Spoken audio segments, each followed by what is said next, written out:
Catholic culture was definitely a part of his life. Yeah, absolutely. To the point where, particularly as a newcomer to the magazine, you could be forgiven for assuming it was simply a Catholic magazine, as opposed to a magazine with a lot of Catholic writers and a Catholic sensibility. I think he had a deep desire for people to know God. When he died, I got emails from 2 priests and a nun who said that he had influenced their vocations. He wasn't necessarily setting out to do that, but if you know and love God, as he did, you want others to too.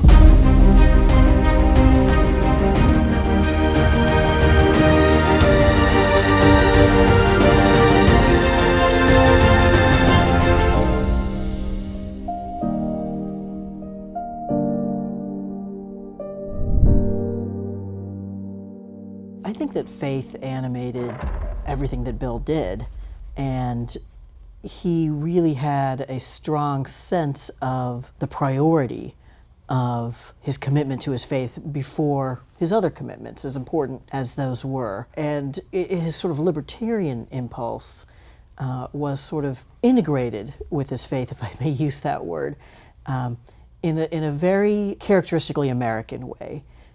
It is sort of reminiscent of saying, more associated with Protestants, we have no king but Jesus. Mm-hmm. The idea was really sort of, because we owe our obedience to God, all of our other commitments have to be relative to that. And everything we were given, were blessed by, came from God. You know, we've both read many of his things over and over the years, but the joy with which he could enjoy the Oxford English Dictionary and Bach, it came from this sense of humility that he was gifted tremendous blessings, and of course he always talked about being good stewards of the patrimony that we've been given, and it all stems from his faith. And it's really striking. A number of years ago, I went through the archives and tried to find everything he wrote about faith. I started with the Catholic Church, and I'm still reading, because whether it was something more pious, or it was an encyclical that came out, or it was a news story involving, a priest in confession and law enforcement wanting the priest to talk about what the criminal confessed, there was always a reason for him to write about faith. So often in the news. But the other thing is, and you touched on this, he treated people with, I would call it love, that stemmed from the fact that he appreciated God had granted him great privileges in life. When he died, I remember getting letters from people who said, and they all had the same story. I met Bill Buckley in an airport once, and he treated me like I was the most important person in the world. Or I sat with him dinner, and it was all the same story. I think that presence that he was able to give to people had to do with his faith. He would literally go back to Bethlehem when he talked about Western civilization, when he talked about the United States, the Constitution. It really was all inclusive in many ways. I think that it's hard for people nowadays to have a real sort of palpable sense of how important anti-communism was during most of Bill's career. And his faith really helped motivate his anti-communism, really helped him to see what was not just wrong or mistaken, but really monstrous about communism. That was its assault on faith, and its assault on religious freedom, something that he came back to again and again, and I think sort of really helped to inform his entire perspective on the state and on politics, and his sense that government and politics both needed to be kept in a very confined space. And relatedly, you'll remember toward the end of his life, he really was concerned that conservatives weren't taking the threat of Islamic terrorism seriously. That's very much related. The perversion of religion was something that he recoiled at. As we become more secular, you see the anxiety increasing. You see the craziness of the political culture. And what made Bill such an important leader was that he saw clearly that atheism was a threat, and that you don't need to be a religious believer to be a conservative, but you need to appreciate that we need religious believers. Life would be different if we actually lived the Beatitudes. And Bill knew that and spoke of it frequently and talked about how you don't have to reinvent the wheel, but you do have to find new ways to communicate.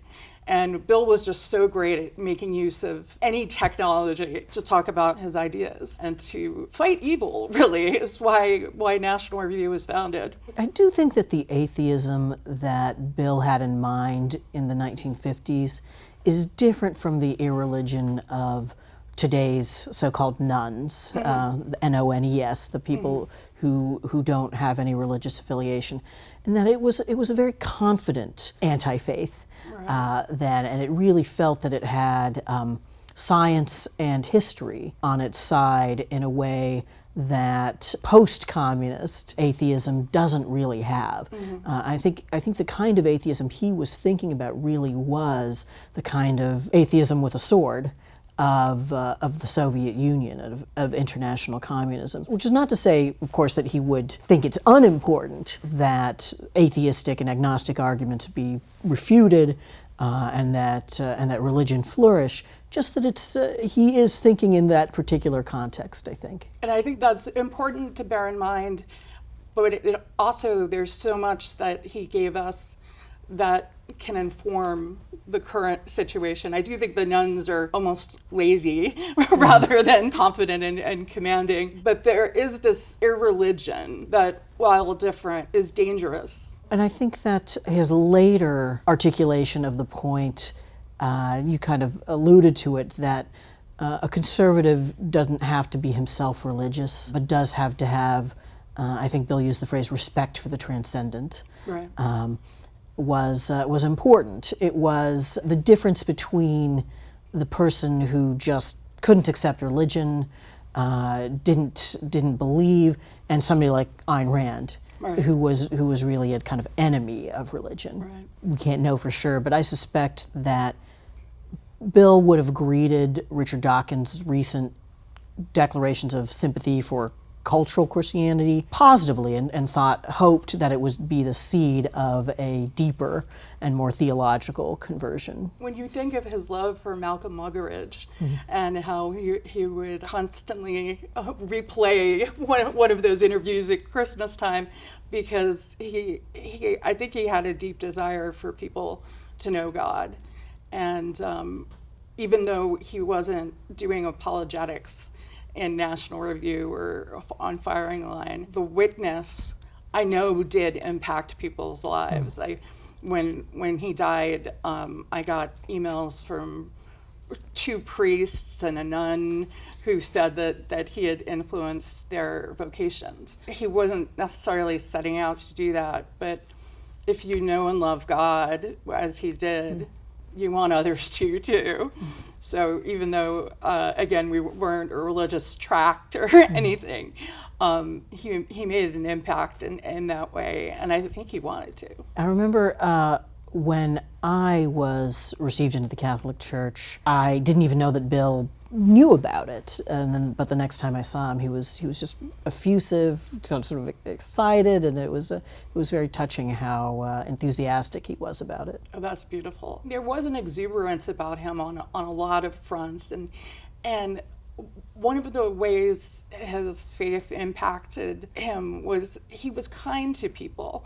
I mean, I remember when I was 21, or we were started out around the same time. He would go out of his way to say thank you for the smallest kind of things. That's what you do when you're a Christian witness, which he really was. Bill contracts out a lot of the writing in Nearer My God to a kind of council of friends who he considers more learned in the faith than he is.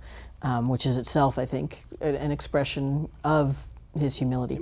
Exactly. The magnificent passage in that book is Bill's description of his mother. Yes. And his gratitude for her for handing on the faith to him. Mm-hmm. Yeah, I think that is the most beautiful thing that Bill ever wrote when he wrote about his mother. And it's interesting too, that whole book is interesting because you have the excerpt from the Lord's cover story that was in National Review.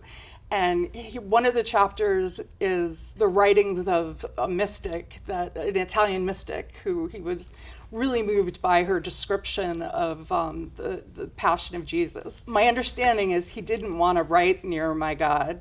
He didn't want to write a book on faith because of that humility, because he didn't see himself as an expert. And that's why you have that weird chapter with the counselors. And it says a lot about his approach to that book, I think. I was just saying, I think that's probably the first book he wrote after I came on staff, so I have a copy of it with his typically inscrutable inscription in it, because, as you know, Bill's many talents did not include legible handwriting. Well, and it was about emails, too. You would get emails that made no sense.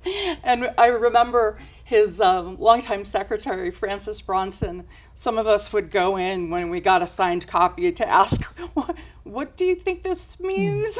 Well, if Phil ever sent me an email that I didn't understand, I would just assume that I needed to spend a little more time with the dictionary. There's that too. I used to actually, as a teenager, watch Firing Line with a dictionary, but he made sense.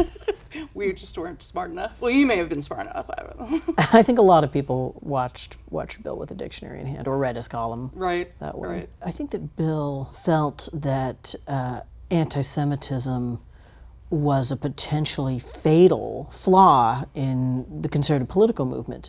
And so he wanted to rescue it from that association. But beyond its political disadvantages, he just thought anti-Semitism was sinful. And he felt this, I think, acutely because he felt embarrassed and even a little ashamed of his own past unthinking anti-Semitism, the anti-Semitism that he grew up with at the family table. Remember George Weigel, the John Paul II biographer, talking about how there came a point in Bill's commanding leadership where there's just no room for bigotry. And he really, really felt convicted about that. And I think it's critical now, because it's no secret that we're seeing anti-Semitism on campuses and the streets of Brooklyn. It really is a particular evil. I know there's one young Hasidic mother who told me she got shoved just for being Hasidic. And again, that's the kind of evil that Bill recoiled at. We think of Bill's campaign against anti-Semitism on the right as having been successful, but we have seen in some of the fringes of the right a recrudescence, to use a Bill-type word, of that sentiment. And it reminds me of another one of Bill's favorite quotations, which was from T.S. Eliot, saying that there are no lost causes because in the final analysis there are no gained causes.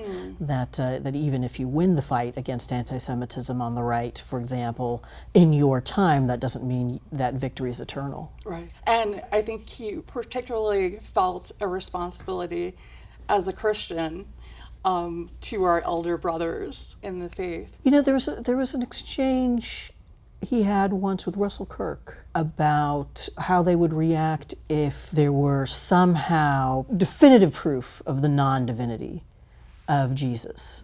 And Kirk said something like he would take up the Greek mythological religions. He'd become a worshiper of Zeus or something. And Bill said, well, I would instantly become a Jew. Yeah. On Firing Line, you would see both his wit, and if he disagreed with someone, he would get under their skin. That Mother Teresa episode, I just think, is the sweetest episode, because he begins it saying, I'm uncharacteristically not going to give commentary, essentially. There was also the hysterical part where he tries to get her to give an address for donations, and she says, oh, just send it to Mother Teresa in Calcutta. They know where I am.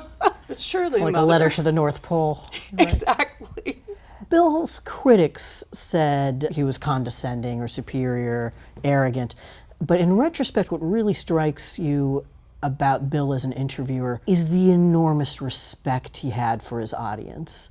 that he thought that they would be patient enough to sit through a long conversation that was not reducible to sound bites in a way that is pretty alien, unfortunately, to our own time. And it is striking that he wasn't actually condescending. He was, smarter than most of us, and he was approachable. And the testimonies of so many people, again, I announced his death on the website, and that's why people sent me emails. They were just remarkable stories about how approachable and humble he was. Another thing that I don't think people fully appreciate, and George Weigel wrote about this when Bill died, is the impact he had on Reagan and the impact he had on getting more Catholics into the Republican Party.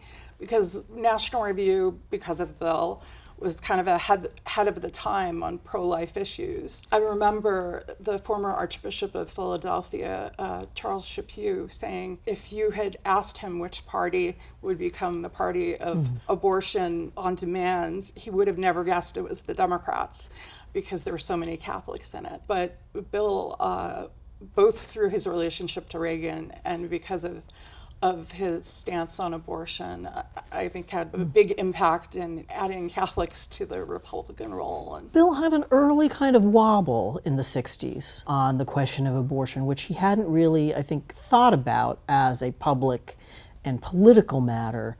And his libertarian instincts initially made him draw a line between what he believed to be true and what he would have the government insist upon. But he thought that question through pretty quickly, and then became one of the most prominent and eloquent champions of life, which he went on to do for decades. Yeah, and it was very important for Bill to help people engage on that issue. There was that column he wrote, How to Argue About Abortion, highlighting this John Noonan book that was trying to help people. That may be one exception where he did do a little apologetics, at least on the pro-life cause. But remember, too, his brother was the sponsor of the Human Life Amendment. This was important to Bill. This was important to his brother, Senator Buckley, as well. Bill had the advantage of the natural law tradition of the Catholic Church that he was able to draw on, and that was something that he took a deep interest in, and it came up in other contexts as well, and not always specifically Catholic contexts. He was a great champion of Harry Jaffa, the Straussian, and he would run in National Review these arguments back and forth between, say, Jaffa and Robert Bork about whether there has to be a kind of moral grounding for the law. And even when the participants in that dialogue sometimes frustrated him, I think Bill was the person who quipped about Jaffa, if you think disagreeing with him is hard, try agreeing with him. But the upshot of this was that you could argue for the right to life. You could argue for other contested moral premises and moral conclusions without having to specifically advert to religious faith, the teaching of a religious authority, or any kind of revelation. That our natural moral sense and our ability to reason was enough in many of these cases to get us where we needed to go. Because he did that, I think he made the pro-life movement smarter than it would have been. And I think that's something that he doesn't necessarily get credit for when we run down, the pro-life leaders. He probably should be on the list. In the late 1970s, there were Protestant leaders like Francis Schaeffer, who helped awaken evangelical consciences to abortion on demand and its wrongness. The concern about it had been seen as a kind of Catholic oddity. But Bill was also, I think, important in popularizing that case for it to not just be a Catholic cause. It would be really interesting if he were here now and how he would advise us in engaging, because obviously the right isn't in the best place right now in terms of communicating. You're an exception to that. Well, thank you, but I'm no Bill. But speaking of that question, Bill had a very, very wide pragmatic streak when it came to politics, and so he would have no patience either with those who wanted to leave the pro-life cause behind, or those who, through a kind of purism, prevented it from succeeding. I think he would be devastated to know that the Republican Party did what they did in ending abortion out of the platform. But pragmatically, I don't know what obviously he would be advising in terms of where we go from here. As you mentioned earlier, Ramesh, he had a respect for his audience. He had a respect for our readers. Christopher Buckley, his son, told a story a couple years after he died about his long-time friendship with the liberal economist John Kenneth Galbraith. Christopher said movingly that at the end of Galbraith's life, it wasn't clear if he knew who Bill was, but Bill would constantly be visiting him. And, we live at this time where people break up friendships over, whether you're voting for a particular candidate or not. And Bill, always at the Masonette on Park Avenue, where he would have the editorial dinners, he would so often have people he disagreed with and would have that engagement.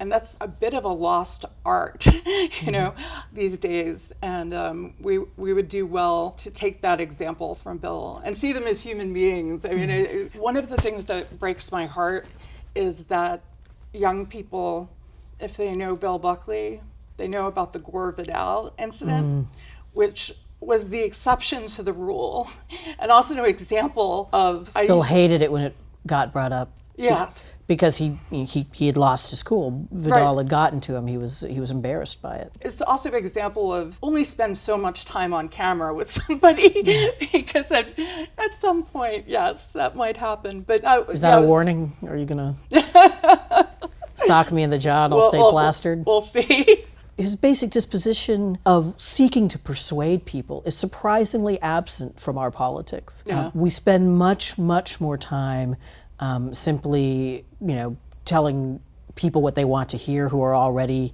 on our side. Of course, Bill did a lot of that as well. National Review certainly does a lot of that. But the goal was, come let us reason together. Right. Which also, of course, if you're going to be an effective advocate, you have to be open yourself to being persuaded. Right. And Bill was. You could see this joy in Bill sometimes when he came across a new idea and then he wanted to spread it, to have others share in his excitement for it. He was very happy to make common cause with George McGovern on questions of alleviating hunger around the world, for example. There was no sense of, well, if this didn't come from me and it didn't come from my people, then I'm not interested in it. Right. He was very ecumenical that way. I went to the canonizations, John Paul and John the 23rd, and I knew Bill had criticized John the 23rd for Pacem in Terris, his encyclical.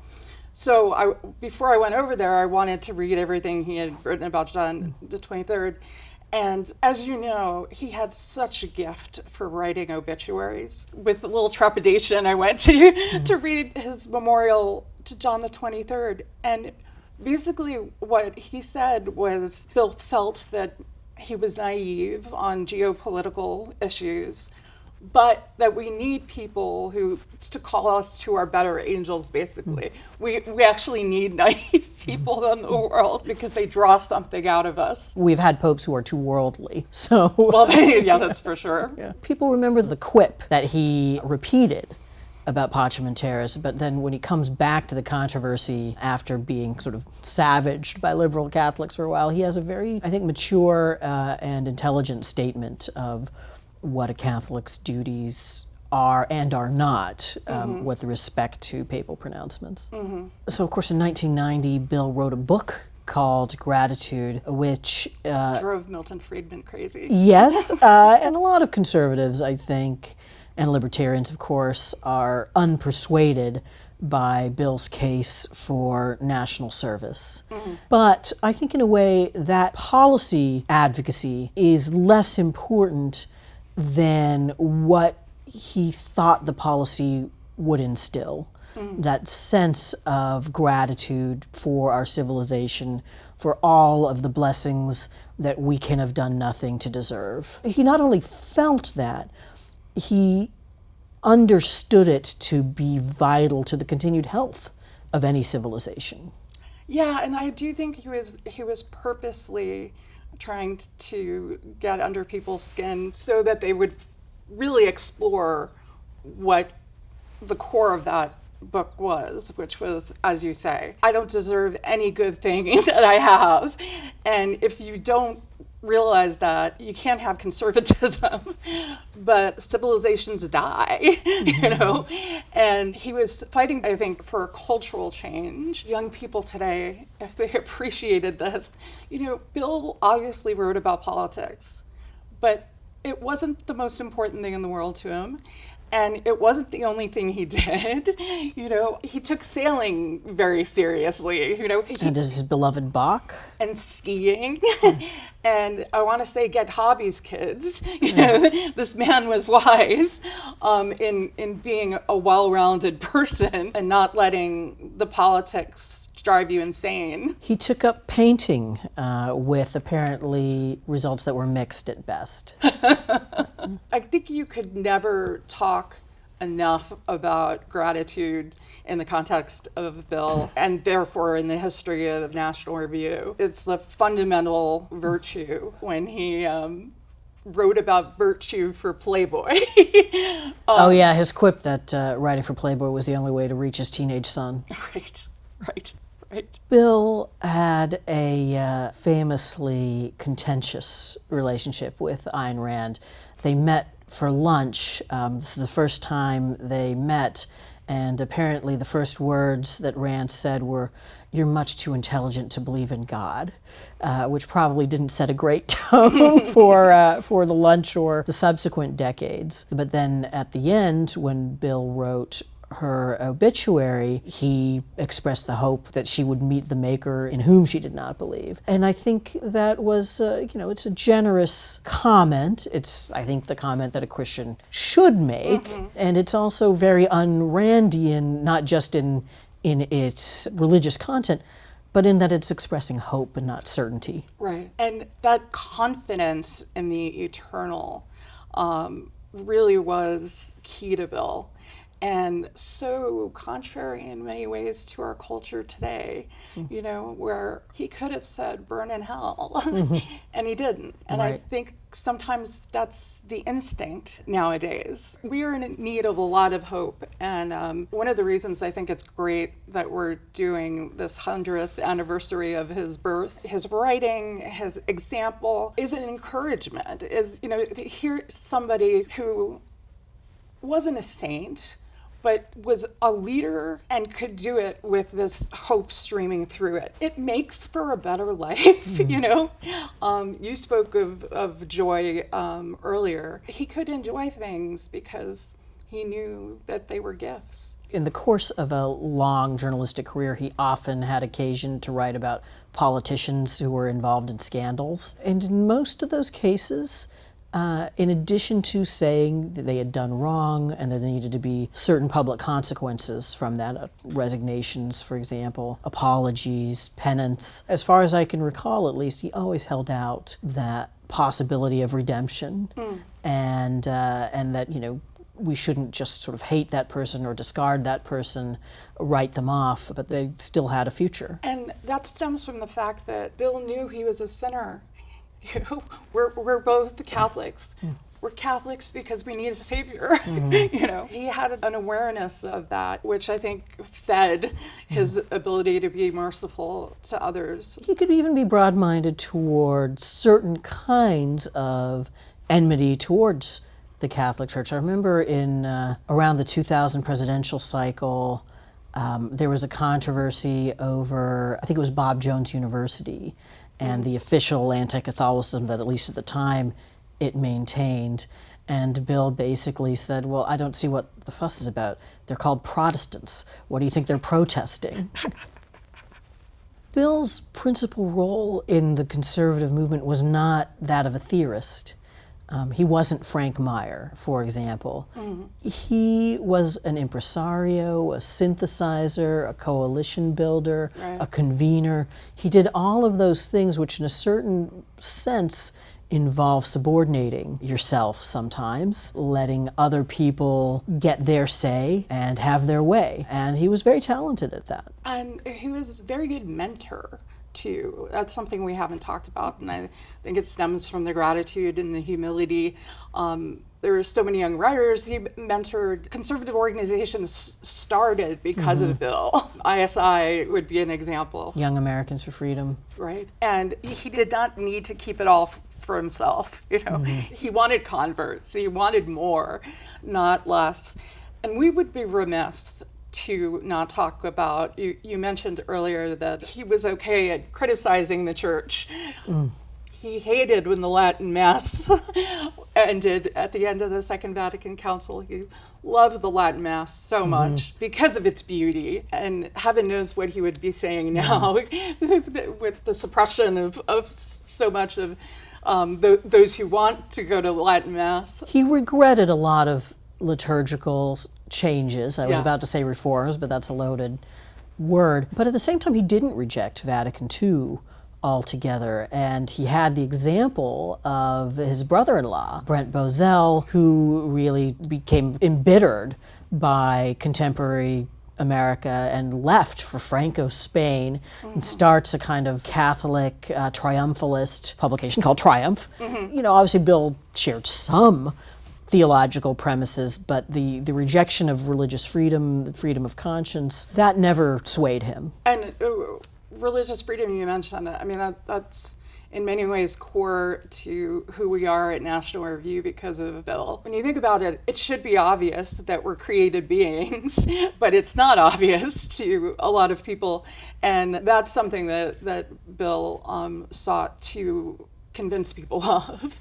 And you're right, there's a caricature these days of somebody who goes to Latin Mass is rejecting, and I think it was more a sadness in Bill's case. I don't think it was an anger or rejection, it was a sadness, because it's what his mother brought him to, It's a sadness at the needless sacrifice of beauty. Yeah. Not just a loss for himself, but a loss for other people, that they wouldn't be exposed to it. Right, and beauty was really important to Bill. It all goes back to where he came from, for the Catholic faith of his mother. And my understanding is that he prayed the rosary maybe every day. He very often had a priest at editorial dinners, and the Catholic culture was definitely a part of his life. Yeah, absolutely. To the point where, particularly as a newcomer to the magazine, you could be forgiven for assuming it was simply a Catholic magazine, as opposed to a magazine with a lot of Catholic writers and a Catholic sensibility. There are a lot of Catholics, so the odds that you might have a few are high. But we've kept Rich Lowry around a long time as a token non-Catholic. That's right. Although he got married in the Catholic Church, I think that was got him through a loophole. Yeah, exactly. Right. I don't like playing the "what would Bill say" game, but I do. But it's just hard to resist sometimes. It is, in part because I want to know what Bill would say, so I say it. The advice he'd probably give a young person asking about building faith, growing in faith, would probably be practice it. I think the story of Near My God, speaks to that. He wouldn't give you what you need to do. I think he would just want to introduce you to the culture and to the practice. Yeah, I think practice is such a key word there, because Bill really did emphasize the importance of daily prayer. And of course, when you do that, that doesn't necessarily mean that you are perfect in your understanding of theology, right, or of perfectly virtuous disposition, but it is you are acknowledging in the act of prayer your dependence on God and your need for rectification. And particularly for Catholics, weekly Mass attendance. He never dismissed that, of course, as mere ritual. Right. He always thought that was important. And in fact, I don't want to get into personalities, but he had a very scathing column about a prominent politician who claimed to be Catholic but did not go regularly to Mass. I think he actually had a relationship with God, which we're meant to do. And I think, too, in that example of that mystic he included in Near My God, really, I thought, showed a bit of his heart. He really believed that Jesus died on the cross for his sins. That's a remarkably awesome and terrifying thing at the same time. And I sensed in his love for this mystic in particular, a longing to be more contemplative, if that makes sense. And he knew, while he may not have been a contemplative, he wanted to be there, or he wanted to be on the journey there. He was a busy and impatient man, and I think he was aware of his impatience. And again, there's something beautiful in acknowledging that, because I don't know, I am impatient sometimes, and I think it makes Christianity more accessible to people when they have a complete picture, you know. Very often, I think people get the impression that if you're a prominent Catholic or you write about faith, or that somehow you've got it all together and that you're a living saint, and that's not the case at all. I think that's part of Bill's accessibility. He was busy. I do wonder if he ever said no to his speech, because he went to an awful lot of college campuses. But I think part of that was his generosity. And obviously he was a communicator. He wanted to communicate. You gotta go places to communicate. But he was a great encourager. And I think if any young person ever asked him a question like that, most important to him would be to encourage him along the way. I remember him telling a young aspiring author it was very important to write the book. And it doesn't matter if nobody reads it. The mere fact of the book having been written is in itself a great good thing, which was kind of crazy, frankly. but kind of lovely in its way. When too. you write a book, you want people to read it. That's rule number one. You know, speaking of writing, he went on pilgrimage to the shrine in Guadalupe and didn't write about it.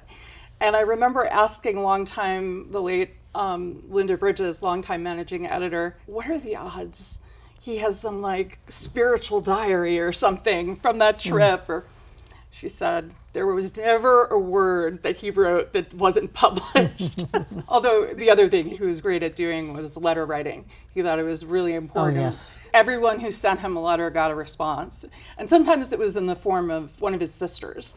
Oh, there was a little card, I remember, and that they would write a little note on it, but sometimes it wouldn't come from Bill, but the idea was... Mine usually said something like, dictated to Francis Bronson, his longtime secretary. Okay. Yeah. Bill's sense in God and Man at Yale was that the attenuation of the religious identities of leading schools, especially his beloved Yale, was a kind of ingratitude, a kind of careless throwing away of a patrimony, and that the implications of that abandonment hadn't really been considered when it happened. And I think that, you know, there is a sense in which it was a prescient book. Right. Because the grounding in religion included an aspiration towards finding the truth. And its replacement by academic freedom turned out not to be lasting, right? I think one of the reasons we've had so much difficulty with colleges staying true to academic freedom is that they have forgotten the sense of what it's for. It's not just for endless debate, it is actually because you are trying to find the truth, which means there is a truth. Now we live in a culture where you have your truth Right. and I have my truth. Yeah, I even think prophetic could be used for that book. And National Review was started with a sense of there is a truth and there is a moral order. And this is what you see in the tearing down of statues and changing names of schools because we find out somebody maybe wasn't perfect. Still haven't met a perfect person, I have to say. It's because people don't even know the history and don't have a grounding in the eternal or in just any concept that there is truth. We were talking about gratitude earlier, and I would be remiss if we didn't talk about peanut butter. Bill had the ability to be joyful and exuberant, as we said earlier, and have gratitude even for his favorite brand of peanut butter, Red Wing. And we actually, this is really terrifying actually, we have one of them in the office, and we have, we have display cases. And that's Need a hazmat suit at this point. Exactly. Luckily, it's locked in the cabinet. But well, when you would have dinner, the hors d'oeuvres beforehand would include, not infrequently, caviar and also bacon and peanut butter. That's right. That's right. Bacon and peanut butter. He was always great to include young people at the dinners. I remember the first time I went, I was terrified that I was going to get called on because he would do that. He would put you on the spot. You, yes. and you don't want to be put on the spot by Bill Buckley. But he was very kind to me. I think I had the fact that I was a young woman going in my favor. He wasn't going to pick on the girl. But he couldn't have been kinder. Speaking of dinners, too, there is that great story about Rush Limbaugh. He was going to meet Bill for the first time, and I think it was an editorial dinner. And he had the limo just keep going around the block because he was too nervous to meet Bill. Of course, then they wound up having this relationship. I remember actually talking to Rush about this, where he really kind of saw him as a second father. He's an intellectual father, early on in his career especially. Anyway, those dinners were always interesting. They certainly were. Speaking of calling on people, I do remember one time somebody I had not met before was sitting there, and Bill at one point called on him to explain or to lay out his views on some complicated I forget whether it was a legal or economic question, and the guy kept demurring, and Bill said, well, surely you have a view, and you know these things, and so on. And then finally this gentleman in exasperation says, Bill, I'm just your accountant. Do you have a favorite Bill word? A favorite Bill? Well, the word I associate most with Bill is sesquipedalian, which may be unfair because I think it was used about Bill more than it was used by Bill, you know, having to do with long words, being in the habit of using long words. I think it probably got quite a workout in the obituaries for Bill. I remember my dad asking me one time if I actually understood what Bill was talking about on Firing Line, because I would watch it as I don't know how young I was, but I was pretty young, and I was a bit of a dork. I would say, no, I don't know what he's talking about. That's why I have my dictionary out. But I probably learned more words from him than, you know, any vocabulary class or SAT prep books, or you just had to watch Firing Line.